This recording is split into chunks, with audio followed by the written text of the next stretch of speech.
Warahmatullahi wabarakatuh. Bila alhamdulillah. Assalatu wassalamu ala asyrofil anbiya'i wal mursalin wa ala alihi wa sahbihi ajmain. Yang terhormat jajaran yang hadir pada siang hari ini dan narasumber dari guru penggerak angkatan ke-7 Bapak Ibu Sudrajat Sarjana Pendidikan. Salawat serta salam semoga tetap tercurahkan kepada junjungan kita Nabi Muhammad Rasulullah SAW yang selalu dinanti-nantikan sebabnya telah yang berakhir. Saya di sini selaku moderator.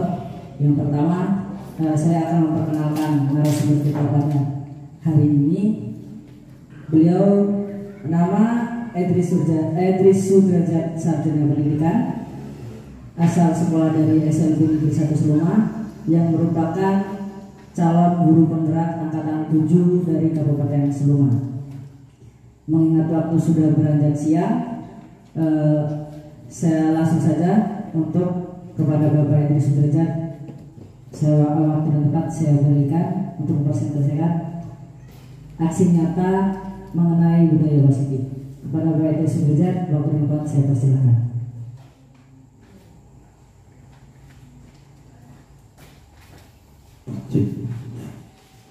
Bismillahirrahmanirrahim. Assalamualaikum warahmatullahi wabarakatuh.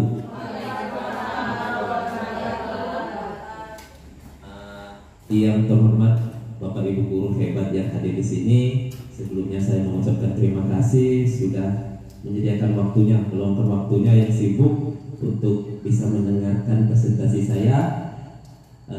Pertama-tama marilah kita kepada Allah Subhanahu wa taala yang telah memberikan kita kekuatan, kesehatan, kesempatan sehingga kita semua bisa hadir di sini dalam keadaan sehat walafiat.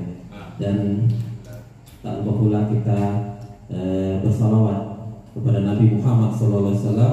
Allahumma shalli ala sayyidina Muhammad wa ala sayyidina Muhammad, yang telah membawa kita dari alam jahiliyah menuju alam yang terang benderang dan penuh dengan teknologi pada saat ini. Sebelumnya Bapak Ibu mungkin sudah kenal saya karena saya guru lama. Jadi di sini izinkan saya untuk menyampaikan tujuan dari presentasi saya hari ini. Hari ini saya melaksanakan aksi nyata modul 1.4. Jadi satu modul sudah saya laksanakan, ini modul terakhir dengan tema menyebarkan pemahaman, pengalaman, penerapan budaya positif di sekolah. Jadi mudah-mudahan dengan presentasi ini untuk kedepannya kita menyamakan persepsi, menyamakan tujuan kita, visi misi kita, bagaimana untuk sekolah ini kedepannya. Lanjut Aris. Sebelumnya saya ingin menyapa untuk Bapak Ibu guru yang ada di sini. Selamat datang guru hebat. Mari belajar bersama, berkolaborasi, saling mendukung demi mewujudkan sekolah budaya positif yang ada di SNPN 1 Seluma ini. Lanjut Aris. Nah, di sini Bapak Ibu sebelum kita memulai, karena ini waktunya sudah siang, tentunya kita tidak terlalu konsentrasi. Jadi di sini saya ingin mengajak Bapak Ibu untuk speaking tentang konsentrasi. Di layar sudah ada kata dan warna. Katanya sudah ada warna. Jadi di sini Bapak Ibu speakingnya cukup menyebutkan warnanya. Warna bukan tulisan ya. Menyebutkan warna bukan tulisan. Langsung saja Bapak Ibu karena ada teknis sedikit. Di sini ada kata dan warna. Ini tulisannya adalah merah. Jadi Bapak Ibu cukup menyebutkan warna ya, bukan tulisan. Nah, kita coba sekali. Ini warna merah. Lanjut Aris. Langsung sebutkan Bapak Ibu. Biru cukup Aris, cukup dulu. Hijau. Nah, nanti Bapak Ibu cukup konsentrasi untuk menyebutkan warnanya saja. Oke, kita siap? Kita mulai baris. Ya.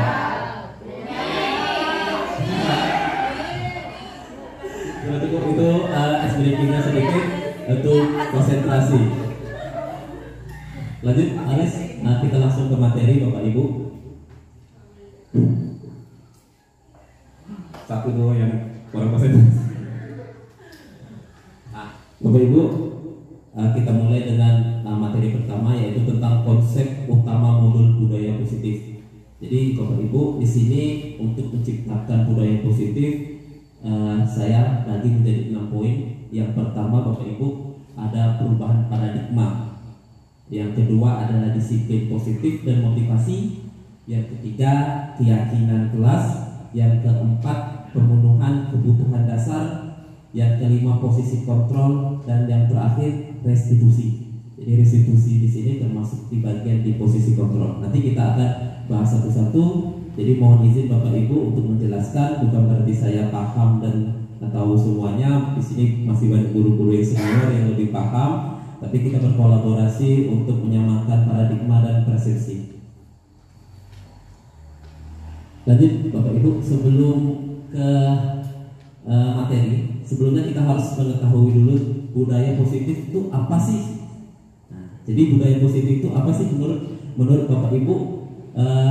Terlintas budaya itu apa? Budaya positif itu apa? Jadi di sini Bapak Ibu, budaya positif yang di sekolah itu adalah nilai-nilai, keyakinan dan kebiasaan-kebiasaan di sekolah yang berpihak pada murid, agar murid dapat berkembang menjadi pribadi yang kritis, penuh hormat dan bertanggung jawab. Di sini kita sudah mulai Bapak Ibu, karena kita dari SLB, kita dari awal mungkin ya, dari awal sampai sekarang kita terus mengusahakan untuk pembelajaran yang berpihak kepada murid. Jadi bukan murid yang mengacu kepada kurikulum seperti sekarang ini, tetapi kita yang harus menjadikan kurikulum itu sesuai dengan kebutuhan murid. Nah, ini yang kita inginkan. Lanjut Pak Haris. Yang satu, paradigma perubahan.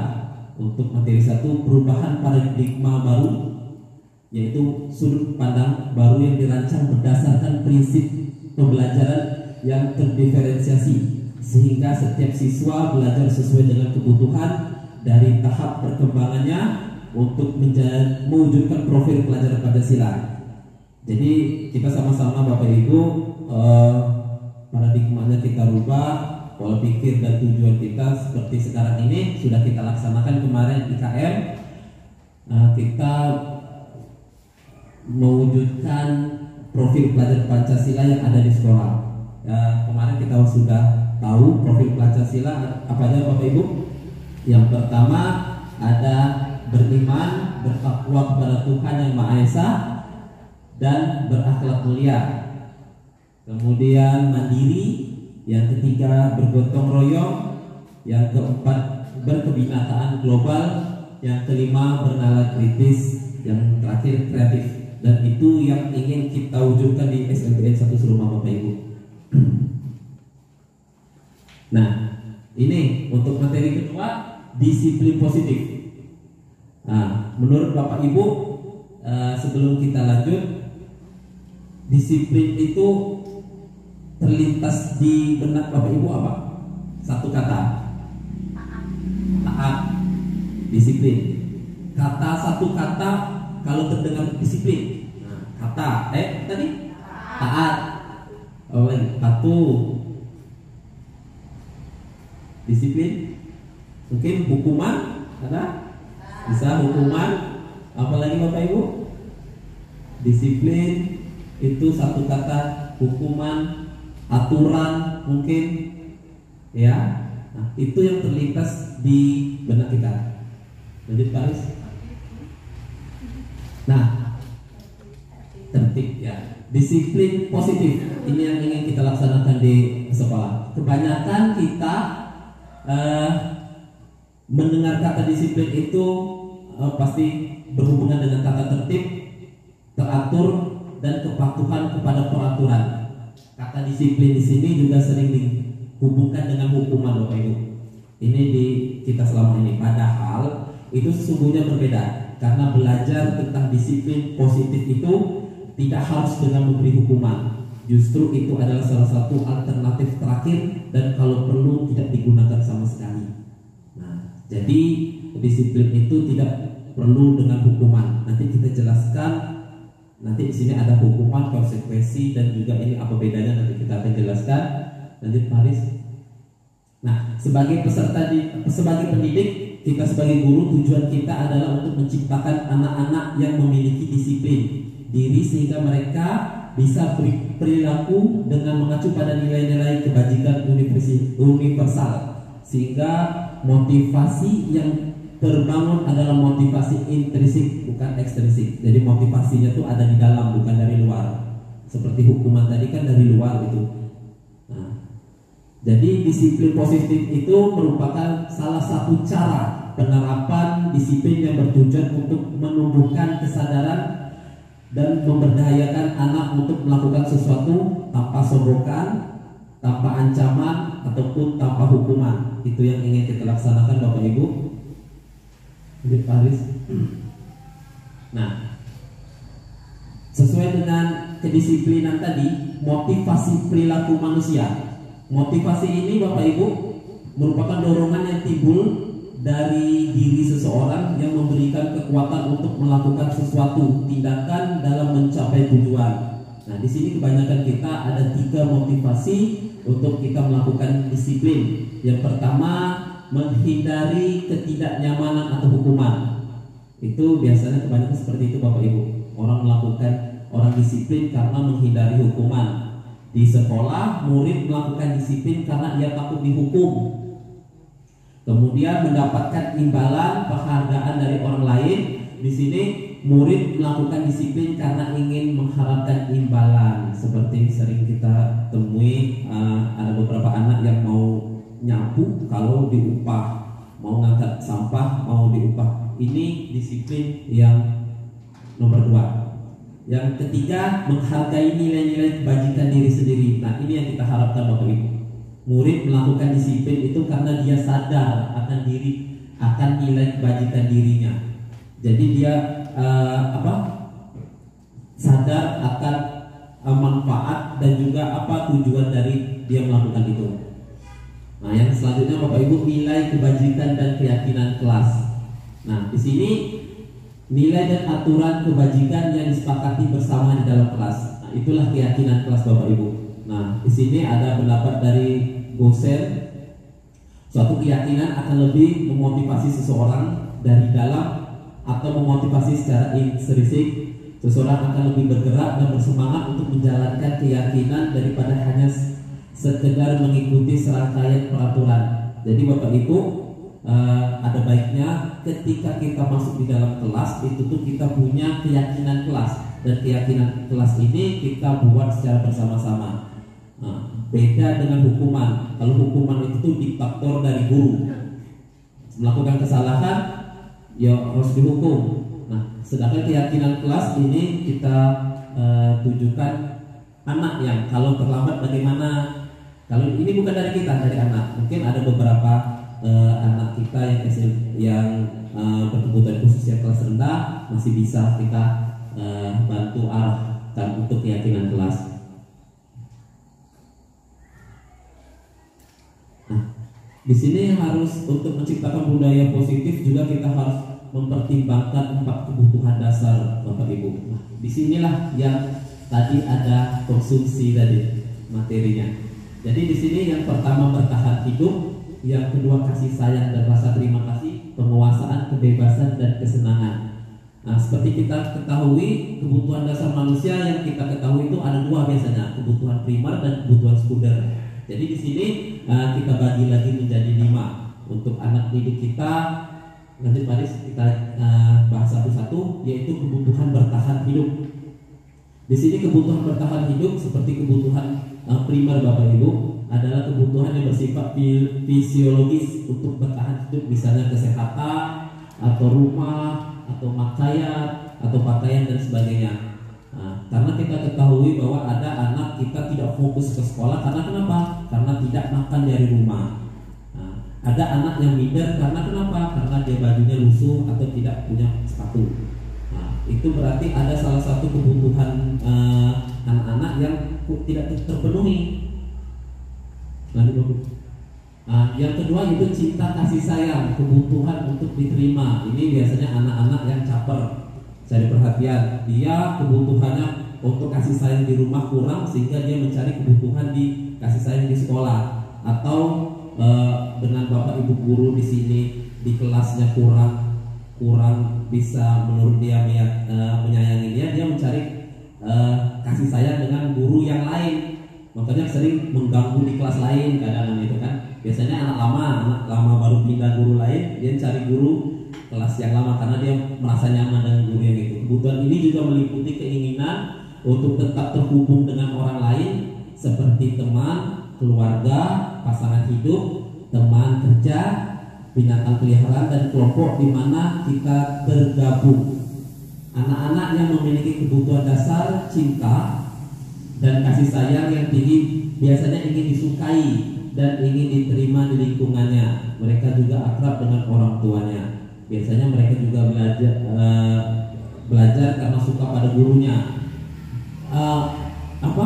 Materi itu dia paham atau enggak penting. Kadang-kadang dia tuh suka aja dengan ibu guru itu, enggak ngerti dia pelajarannya, pokoknya suka aja, masuk aja kayak gitu lah. Nah, kan ada beberapa anak kita seperti itu Bapak Ibu. Lanjut Taris.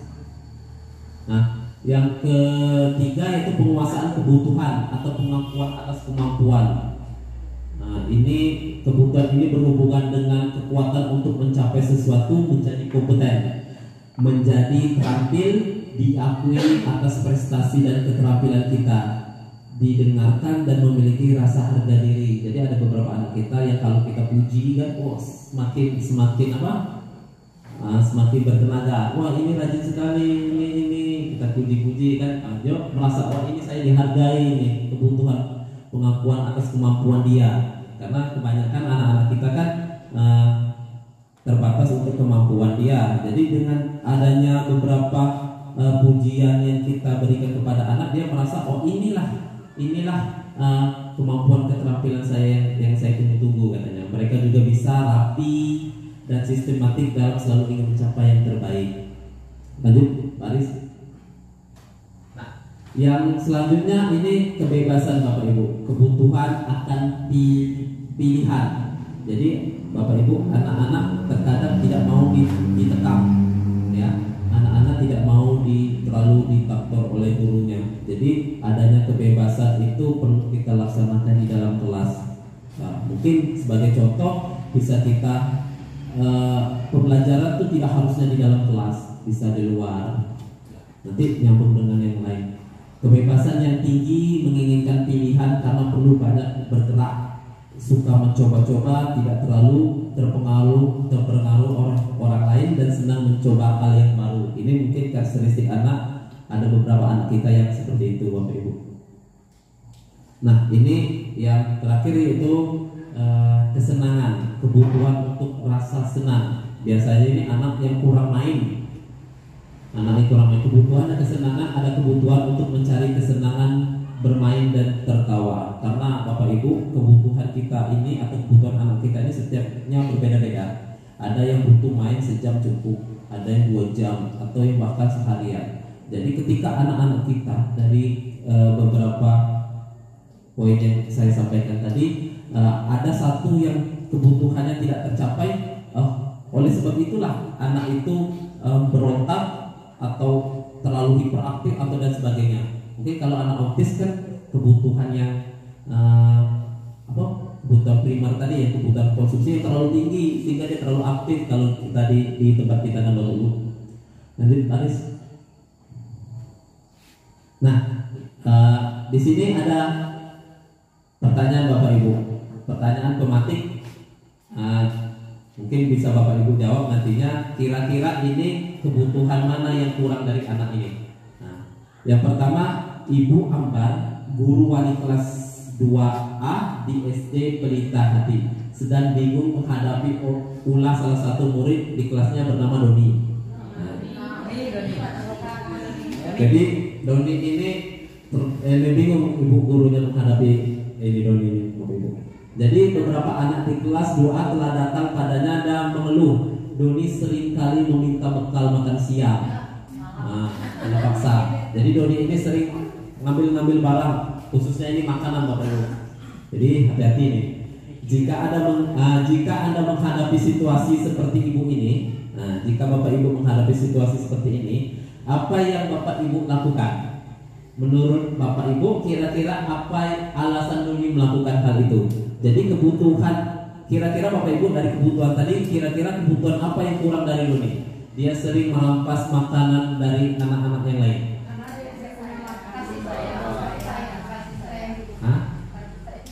Jadi oke. Lanjut Paris, ada ini.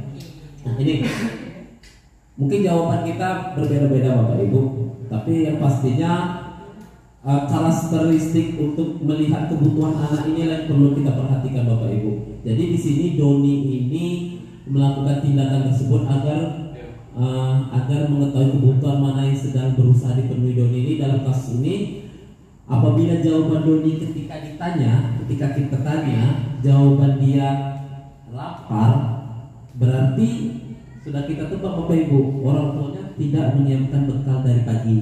Jadi kebutuhan yang kurang di sini yaitu kebutuhan untuk bertahan hidup. Atau dibalik lagi Bapak Ibu, ketika jawaban Doni itu padahal dia orang kaya, misalkan dia orang kaya, orang mampu, tapi dia sering ngambil, sering ganggu, kita cari tahu mungkin dia kurang perhatian tadi, mencari perhatian yang lebih karena dia kurang di rumah, di sekolah kurang, jadi banyak yang dia lakukan. Nah, selanjutnya ini Bapak Ibu, ada 5 posisi kontrol yang saya pelajari, mungkin Bapak Ibu juga saya yakin pernah melakukannya. Posisi kontrol ini kita sebagai guru, kita sebagai penghukum bisa membuat merasa bersalah, kemudian menjadi sebagai teman atau pemantau, kemudian manajer. Kira-kira dari kelima ini Bapak Ibu guru sering melakukan posisi kontrol sebagai guru yang mana?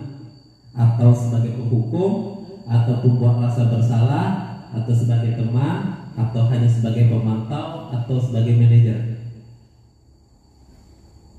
Nah, baik. Ini nanti akan kita ulas satu persatu Bapak Ibu. Nanti Paris. Nah, di sini Bapak Ibu sesuai dengan judulnya penghukum, kita sudah tahu bahwa posisi kontrol penghukum ini biasanya guru ini diktator. Jadi orang-orang yang menjalankan posisi penghukum ini senantiasa mengatakan bahwa sekolah memerlukan sistem atau alat yang dapat lebih menekan murid lebih tinggi, lebih dalam lagi ya.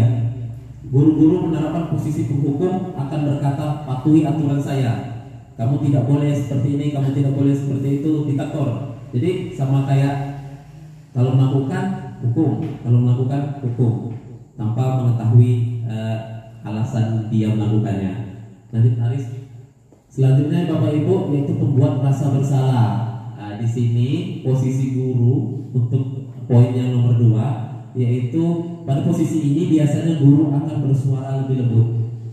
Jadi pembuat orang merasa bersalah, membuat anak merasa bersalah, dan menggunakan keheningan dalam membuat orang lain merasa tidak nyaman. Seperti halnya seperti misalkan ada anak kita yang nah jangan seperti itu nak, kasihan orang tua sudah nyekolahkan kamu, banting tulang. Jadi itu membuat rasa bersalah anak. Iya ya, orang tua saya sudah kerja, sudah ini, sudah itu, sudah ngasih uang, sedangkan saya seperti ini, saya mencuri, membuat malu orang tua. Itu salah satu posisi kontrol membuat rasa bersalah. Jadi baris. Yang ketiga yaitu posisi kontrol sebagai teman. Ini bisa dilakukan kepada guru-guru yang biasanya dekat dengan muridnya. Guru pada posisi ini tidak akan menyakiti murid, namun akan tetap berupaya mengontrol murid melalui persuasi. Posisi teman pada guru bisa negatif ataupun positif. Jadi positif di sini berupa hubungan baik yang terjalin antara guru dan murid. Nah, hal ini yang mungkin timbul adalah murid hanya akan bertindak untuk guru tertentu. Jadi ini tidak setiap guru yang bisa melakukannya, Bapak Ibu. Saya sebutkan tadi teman. Jadi anak murid ini yang bisa melakukannya nyaman dengan guru yang mana. Jadi guru itu yang bisa melakukan posisi teman, posisi kontrol sebagai teman. Kemudian pemantau, Bapak Ibu. Di sini posisi kontrol kita sebagai guru, sebagai pemantau ini mengawasi, Bapak Ibu. Pada saat kita mengawasi, kita bertanggung jawab atas perilaku orang-orang yang kita awasi. Posisi memantau berdasarkan pada peraturan-peraturan dan konsekuensi. Jadi ini berdasarkan data, Bapak Ibu. Kalau di peraturannya, kalau terlambat harus seperti ini, harus seperti ini. Jadi konsekuensi terlambat sekian harus misalkan membersihkan kelas, seperti itu kan. Itu termasuk posisi pemantau juga. Jadi di sini lanjut ke manajer. Nah, di sini Bapak Ibu yang perlu selama saya melakukan pelatihan CGP, di sini yang perlu ditekankan di posisi manajer, Bapak Ibu. Pada posisi terakhir ini adalah posisi menurut saya pribadi posisi yang paling pas, Bapak Ibu, karena posisi monitor di mana guru membuat sesuatu bersama dengan murid. Jadi satu tujuan dengan keyakinan kelas tadi bahwa mempersilahkan murid bertanggung jawab perilakunya, mendukung murid agar dapat menemukan solusi permasalahannya sendiri.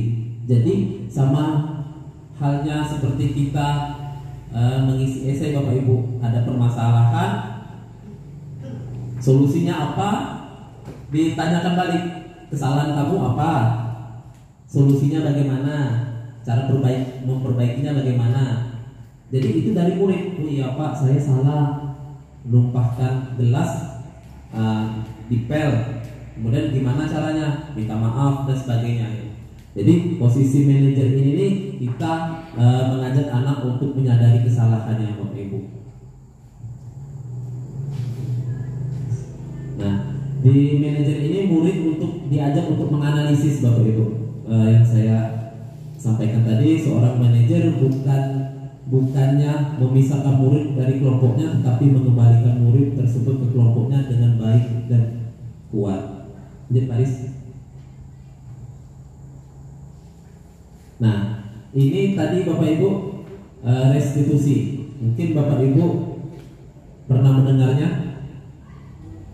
Nah, ini Bapak Ibu termasuk posisi kontrol yang manajerial tadi. Ini bagian dia. Konsep disiplin menggunakan pendekatan restitusi, dan ini yang kami gaung-gaungkan di CGP, bahwa untuk menyelesaikan permasalahan ini ada baiknya dengan restitusi, sebuah cara menanamkan disiplin positif pada murid. Nah, di sini menurut dosen, restitusi adalah proses menciptakan kondisi bagi murid untuk memperbaiki kesalahan mereka, sehingga mereka bisa kembali pada kelompok mereka dengan karakter yang lebih kuat. Jadi yang kita fokuskan di sini, Bapak Ibu, karakternya. Restitusi juga adalah proses kolaboratif yang mengajarkan murid untuk mencari solusi untuk masalahnya dan membantu murid berpikir tentang seperti apa yang mereka inginkan. Jadi ini kita langsung bertanya kepada murid, kamu maunya bagaimana, kamu salahnya bagaimana. Nanti ada urutannya. Mungkin ini pernah kita lakukan, Bapak Ibu. Bahkan Bapak Ibu guru yang senior mungkin sering melakukannya, tapi mungkin namanya saja yang tidak ini, yang masih baru, masih asing ya Bapak Ibu, masih asing. Nah, ini ciri-cirinya Bapak Ibu.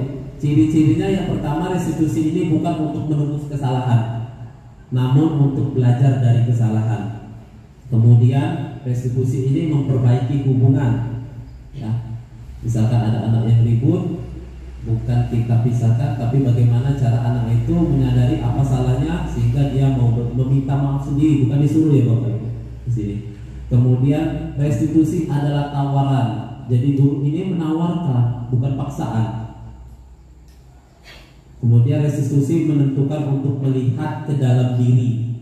Jadi inilah pentingnya kita kewajiban kita sebagai guru untuk melihat kondisi anak. Kemudian restitusi mencari kebutuhan dasar yang sudah saya jelaskan tadi. Kebutuhan dasarnya ada yang kurang atau tidak. Biasanya kalau ada yang anak itu bermasalah, pasti ada 5 kebutuhan dasar tadi ada yang kurang. Kemudian di sini cara restitusi diri adalah cara yang paling baik, itu yang kami gaungkan Bapak Ibu. Kemudian restitusi fokus pada karakter bukan tindakan. Jadi karakter itu yang kita tanamkan, bukan tindakan. Seperti halnya menumpahkan minum di lantai, bukan kita kalau kita cuma sekedar pel kan memperbaiki keadaan, memperbaiki ini permasalahannya. Tapi yang kita kasihkan dengan anak itu penanaman karakternya, menguatkan dan fokus pada solusi, kemudian mengembalikan murid yang berbuat salah pada kelompoknya, sehingga murid itu bisa diterima kembali. Nah, ini langkah-langkahnya Bapak Ibu untuk mempermudah mengingat restitusi. Di sini ada menstabilkan identitas. Di sini biasanya pertanyaannya seperti ini. Setiap orang pasti ada yang salah. Nah, Bapak juga pernah melakukan kesalahan. Seperti kita kayak kalau kita tuh mau kita puji dulu anak tuh. Jadi biar jangan takut duluan ketika kita panggil. Bukan satu-satunya yang pernah melakukan kesalahan. Si A, bapak, ibu ini pernah melakukan juga. Nah, sama halnya menstabilkan identitas. Stabilkan dulu anaknya, kemudian validasi tindakan yang salah. Baru kita fokuskan. Kamu tentu punya alasan mengapa kamu melakukannya. Jadi tanyain kepada anak, kenapa dia melakukannya. Jadi biar anak sendiri yang menjawab, anak sendiri yang berpikir, anak sendiri yang memperbaikinya seperti ini. Mungkin ada beberapa anak kita yang tidak bisa kalau untuk SLB, tapi ini bisa kita gunakan untuk anak-anak yang tunagrahita sedang. Adakah cara yang lebih efektif untuk mendapatkan apa yang kita butuhkan? Nah, itu salah satu pertanyaannya. Kemudian yang terakhir itu baru keyakinan kelas apa yang telah kita sepakati. Jadi tanya kepada anak, kita keyakinan kelas kita itu apa? Nah, tidak boleh ini, makan di dalam kelas tidak boleh, minum tidak boleh misalkan. Itu keyakinan kelasnya di mana? Kita tanyakan. Kalau terlambat gimana hukumannya, gimana caranya ini menyelesaikannya. Kemudian kamu ingin menjadi orang yang seperti apa? Kalau kamu seperti ini terus, kamu mau seperti apa nantinya? Ini jadi anak itu berpikir. Jadi restitusi ini mengajak anak untuk berpikir tanpa mempermalukan. Jadi lanjut Aris. Nah, ini tadi menstabilkan identitas. Nah, ini salah satu pertanyaannya Bapak Ibu. Nah, berbuat salah itu hal yang manusiawi, tidak ada manusia yang sempurna. Bapak Ibu juga pernah melakukan kesalahan. Kita pasti bisa menyelesaikan permasalahan ini. Nah, kalau kamu menyalahkan dirimu sendiri terus, apakah kamu bersikap baik pada dirimu sendiri? Ini biasanya anak frustasi kan, yang dia menyadari kesalahannya tapi dia frustasi. Kemudian validasi tindakan yang salah. Ini yang poin kedua dari segitiga tadi. Kamu bisa saja melakukan hal yang lebih buruk, tetapi kamu tidak melakukannya. Ini kayak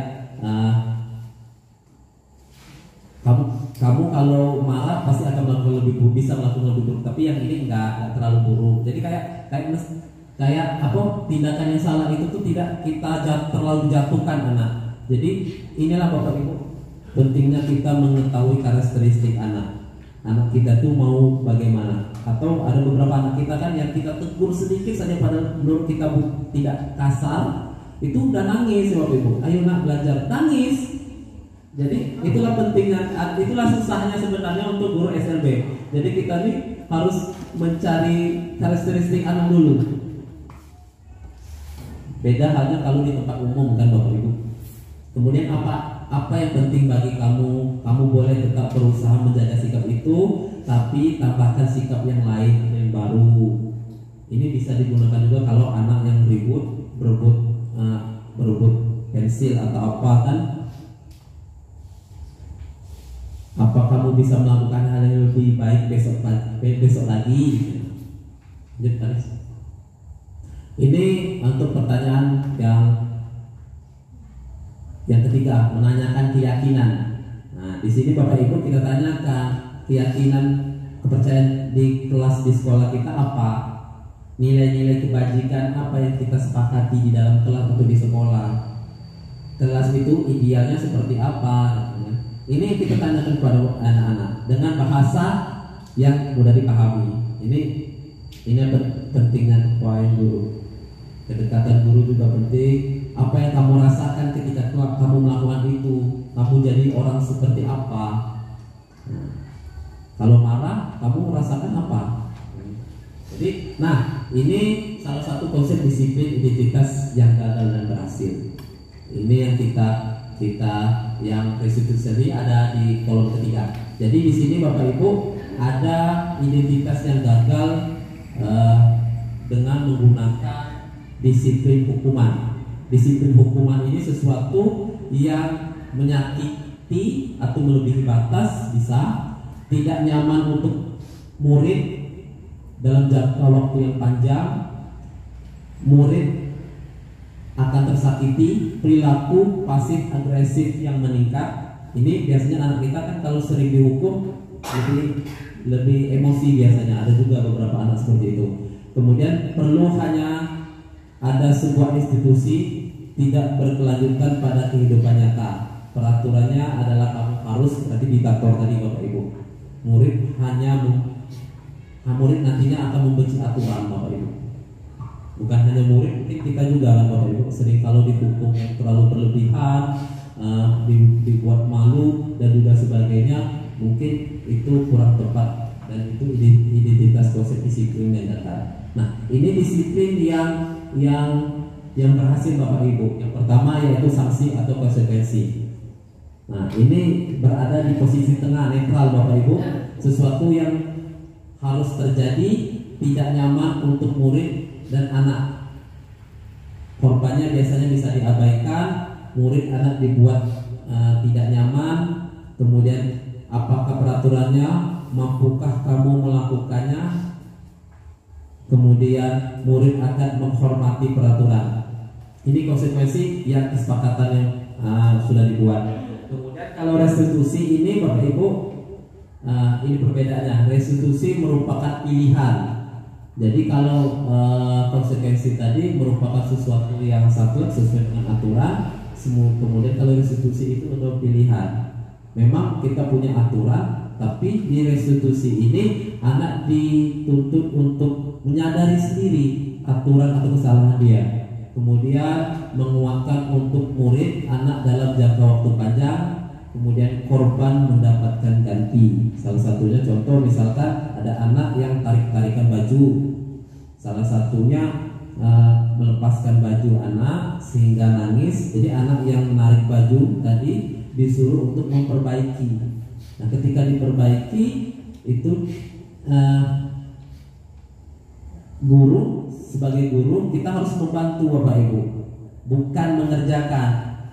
Bukan ini sini Bapak, benerin, bukan. Jadi anak yang salah itu yang suruh bekerja mengganti maksudnya itu kalau kancing baju itu tuh kita suruh anak belajar untuk jahit, nanti besok atau lusa ini balikan dengan temannya. Nah, jadi yang temannya yang tersakiti tadi atau bajunya yang ditarik tadi ditanya juga bagaimana, setuju nggak? Ibaratkan di situ sudah pas, di sini juga kesepakatan bersama. Ini masalah terpecahkan, kemudian murid belajar bertanggung jawab. Muridnya tadi fokus pada pemecahan masalah dalam waktu panjang. Apakah kamu yakin, ini kata-katanya, apakah kamu yakin yang kamu yakini, apakah kamu yang lakukan untuk memperbaiki masalah ini? Murid akan menghormati dirinya dan orang lain. Ini capaiannya. Nah, di sini ada pertanyaan Bapak Ibu. Nah, di sini ada soal. Coba Bapak Ibu perhatikan. Mencatat 100 kali di dalam buku kalimat saya tidak akan terlambat lagi karena terlambat di sekolah. Nah, menurut Bapak Ibu, hukuman atau konsekuensi? mencatat hukuman. Kemudian pertanyaan nomor 2, lari mengelilingi lapangan basket 2 kali karena terlambat hadir di sekolah. Hukuman atau konsekuensi?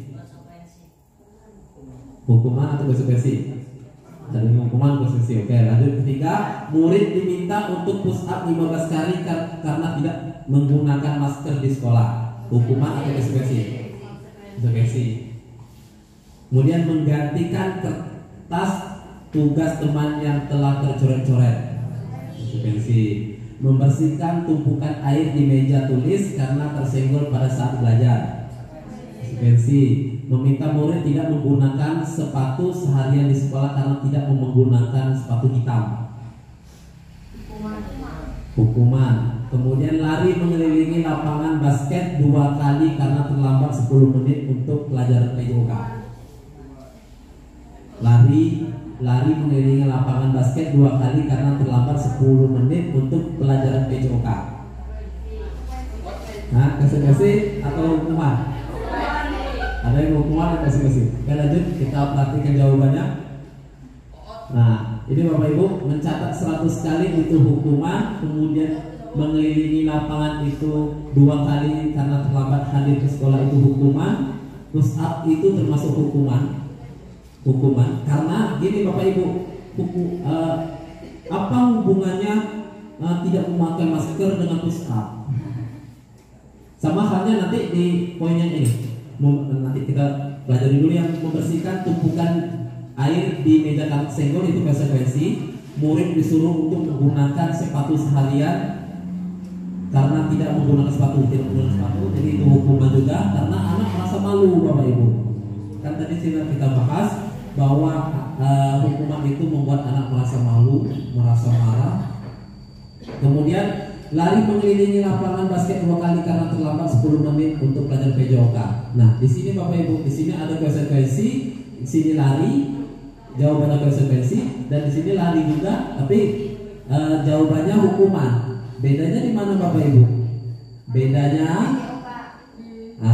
karena ini berhubungan dengan pelajaran Bapak Ibu.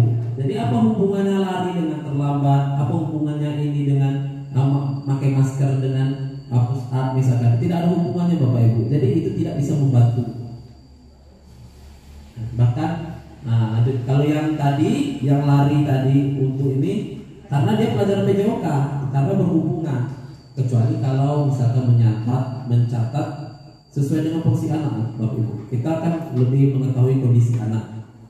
Nah, ini ada perbedaan contoh kasus yang sama tapi dengan eksekusi yang berbeda. Contoh kasus, siswa tidak mengerjakan PR. Kalau hukuman Bapak Ibu, guru menghukum siswa dengan hormat bendera selama 10 menit. Itu termasuk hukuman. Kemudian guru marah dan murid menjadi takut. Nah, kita marah juga termasuk hukuman. Kemudian untuk konsekuensi Bapak Ibu, guru memberikan konsekuensi untuk mengerjakan PR-nya saat istirahat atau mengerjakan sebanyak 2 kali lipat. Itu konsekuensi.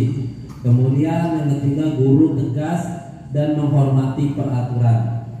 Gurunya tegas dan selalu mengikuti data dan keyakinan kelas. Kemudian yang ke restitusi dengan soal yang sama, guru menanyakan keyakinan kelas dan membantu siswa menyelesaikan masalahnya. Dia hampir sama Bapak Ibu dengan konsekuensi, tapi di sini restitusi ini Bapak Ibu, anak sendiri yang mencari tahu, anak sendiri yang menjelaskan apa salahnya, dan anak sendiri yang menyelesaikannya. Kemudian guru terbuka dan siswa menghormati dirinya dan orang lain.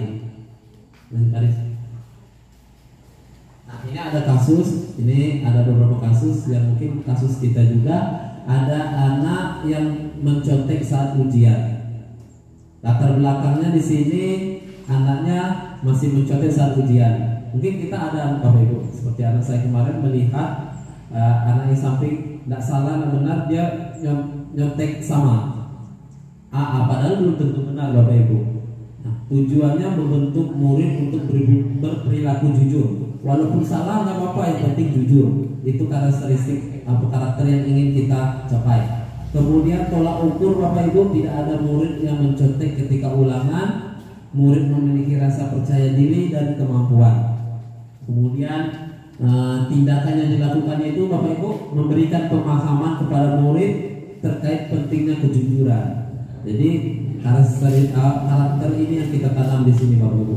Berkolaborasi dengan kepala sekolah dan guru lain dalam menciptakan budaya positif, membuat kesepakatan kelas, ada aturan kelas dan kesepakatan kelas, melakukan kontrol terhadap keyakinan kelas, dan melakukan restitusi terhadap masalah. Yang paling penting juga untuk melakukan refleksi. Dukungan yang dibutuhkan yaitu dukungan guru, kepala sekolah, teman sejawat, dan wali murid juga bisa kita ajak bekerja sama. Lanjut Aris.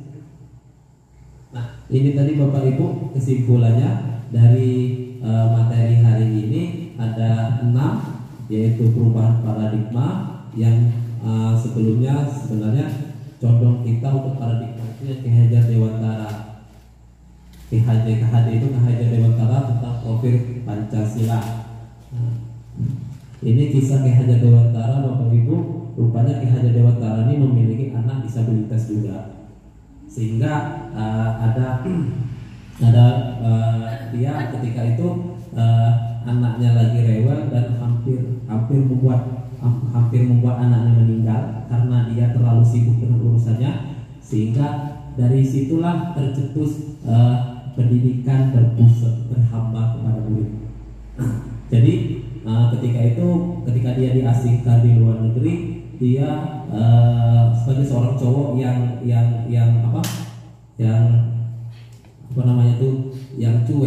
cuek dengan pelajarannya.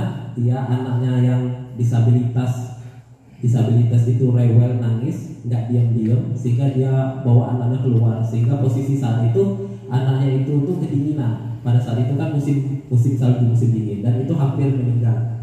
Nah, oleh sebab itu ketika dia tersadar, anaknya diambil kembali, dan saat itulah tercetus bahwa pendidikan berhamba kepada murid. Dan ini paradigma inilah mengapa paradigma ini cocok untuk kita anak SMA. Kemudian disiplin positif, kemudian nilai kebajikan dan keyakinan kelas, kemudian kebutuhan dasar juga tadi Bapak Ibu ada 5, posisi kontrol juga ada 5, dan yang termasuk posisi kontrol di manajerial tadi juga di segitiga restitusi. Cukup Aris? Nah, hari ini cukup sekian Bapak Ibu. Semoga kita bisa tetap produktif, semoga kita tetap bisa bekerja sama. Nantinya kita ciptakan lingkungan berbudaya positif, dan juga kita buat kegiatan-kegiatan yang membuat anak nyaman di sekolah, dan juga mau mengeluarkan kreativitasnya, tentunya terkhusus untuk anak SLB. Oke, itu saja Bapak Ibu, terima kasih. Mungkin nanti ada pertanyaan atau minta kritik dan sarannya dari penampilan saya hari ini. Sekian, assalamualaikum warahmatullahi wabarakatuh.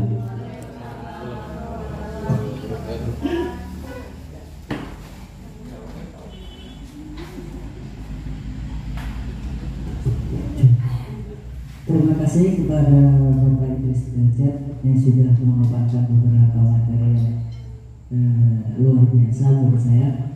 Banyak hal-hal baru yang ternyata selama ini kita kurang paham dengan hal itu. Nah,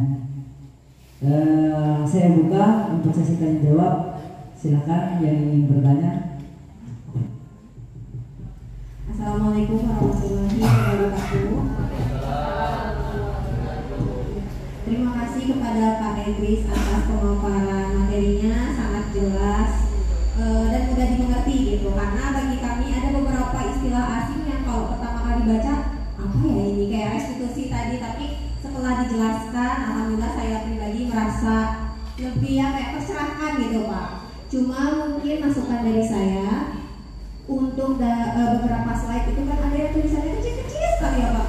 Saya yang masih muda aja sampai gini udah tahu lagi gitu untuk guru-guru senior. Mungkin untuk tambahannya jika nanti ada presentasi lanjutan bisa di print gitu Pak untuk sebagai modul kita gitu. Jadi kalau misalnya ada yang nggak jelas di sana kita bisa lihat di printout-nya gitu. Apa lagi ya? Mungkin itu aja sih Pak kalau saya. Kalau untuk penjelasan pemaparan sudah sangat bagus, sudah sangat jelas. Materinya juga sudah sangat bagus ya Pak ya. Karena memang di sekolah kita ini juga pembelajaran berdiferensiasi itu sudah lama dilaksanakan, tapi memang perlu penyempurnaan gitu. Maka dengan pemaparan yang telah Bapak sampaikan bisa kita nanti terapkan ya ibu-ibu di sekolah, di kelas kita masing-masing nanti. Baik, terima kasih Bapak atas kesempatannya. Wassalamualaikum warahmatullahi wabarakatuh. Terima kasih kepada Ibu Eka Saraswati.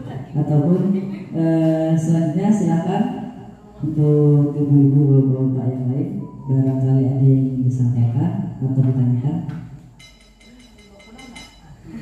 Assalamualaikum warahmatullahi wabarakatuh. Kepada pemateri pada hari ini CGP angkatan 7 itu sangat bagi saya sangat bagus sekali, materinya cukup cukup baik. Yang perlu saya tanyakan di sini untuk kepada pemateri, saya serap dari modul 1.4 tadi, tema budaya positif, itu ada 6 pemahaman ya. Nah, yang perlu saya tanyakan sekarang, bagaimana nanti kita menerapkannya 6 pemahaman itu di sekolah kita di SLB 1 Suma ini. Mungkin itu aja. Terima kasih. Assalamualaikum warahmatullahi wabarakatuh.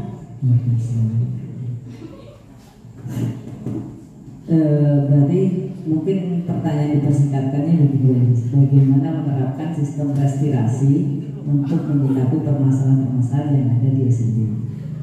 Begitu. Restitusi.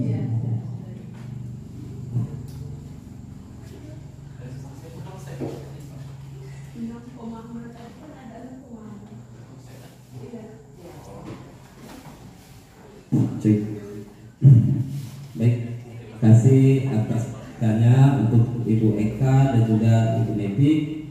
Nah, pertanyaannya juga di sini Bapak Ibu tadi sudah untuk melaksanakan penerapannya ya Bapak. Jadi Bapak Ibu di sini pentingnya kita untuk saling berkolaborasi Bapak Ibu. Inilah tujuan kami, tujuan saya juga untuk mengadakan presentasi ini, biar kita menyamakan persepsi, menyamakan tujuan, agar nantinya apapun aturan, apapun kegiatan, apapun tindakan yang kita lakukan di sekolah ini sesuai dengan tujuan dan visi misi kita. Nah, untuk kurikulum sekarang kan kita sudah menerapkan profil pelajar Pancasila, dan itulah yang kita masukkan ke visi misi kita. Nanti insya Allah nanti kita akan bekerja sama dengan kesiswaan dan rekan guru lainnya, juga kepala sekolah dan bahkan staf-staf yang lain, untuk kita buat program-program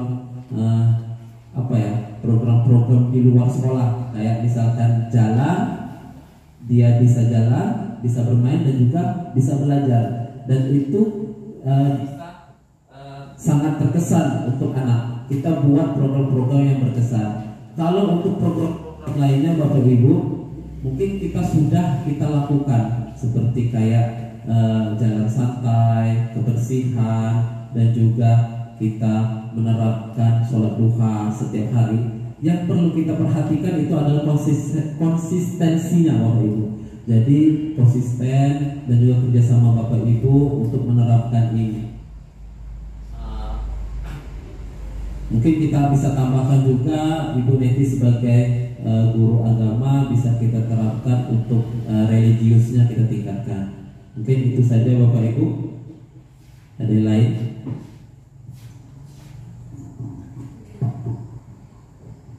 Ya, terima kasih kepada Patrice sudah menjawab pertanyaan dari audiens.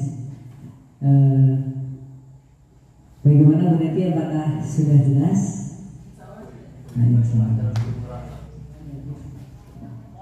Baik, Bapak Ibu, terima kasih atas partisipasinya dan juga sudah sabar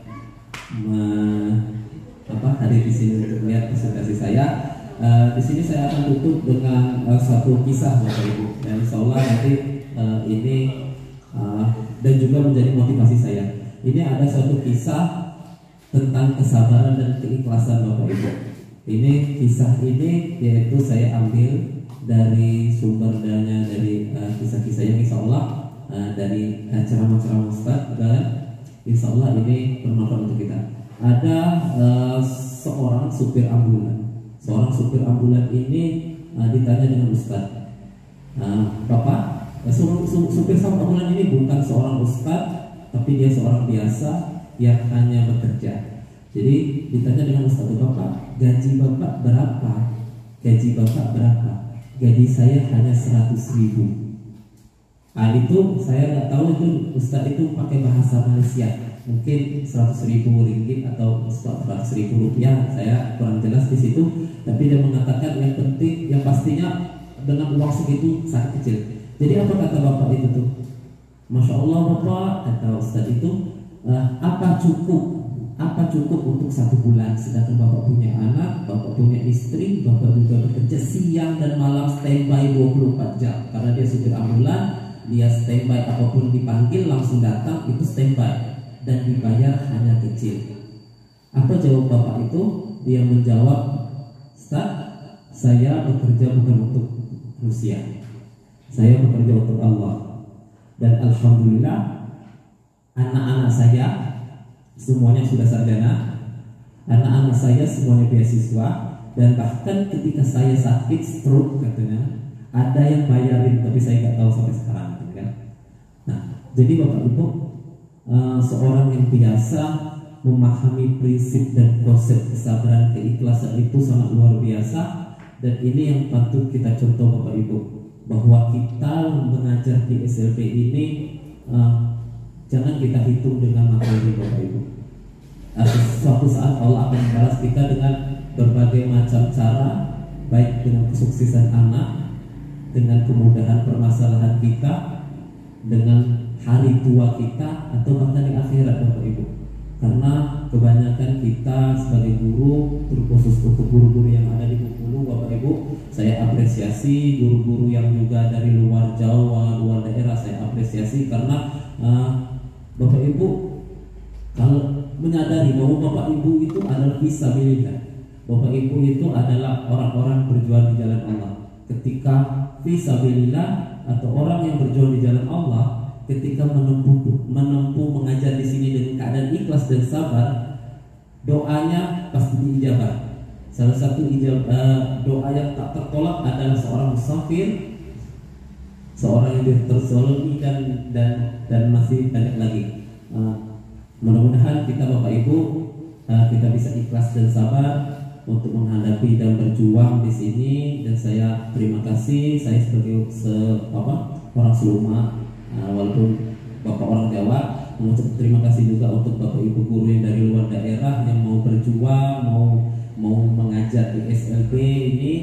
Mudah-mudahan saya doakan juga Bapak Ibu mendapatkan apa yang Bapak Ibu inginkan, bukan materi Bapak Ibu, bukan materi yang saya doakan, tapi apapun yang Bapak Ibu dapatkan di sini, kemudahan, kemudian apa yang Ibu Bapak Ibu cita-citakan, anak yang soleh, anak yang sukses, mudah-mudahan Allah kabulkan. Amin, amin ya rabbal alamin. Mungkin itu saja Pak Haris yang ingin saya sampaikan. Terima kasih sebelumnya Bapak Ibu atas kehadirannya. Mudah-mudahan kita ini bernilai pahala. Saya tutup. Assalamualaikum warahmatullahi wabarakatuh. Ya, terima kasih kepada materi kita pada hari ini Bapak Idris Derajat. Saya di sini selalu mengingatkan, mohon maaf apabila ada kesalahan. Mengingat waktu sudah siang, sekian dari saya. Wassalamualaikum warahmatullahi wabarakatuh.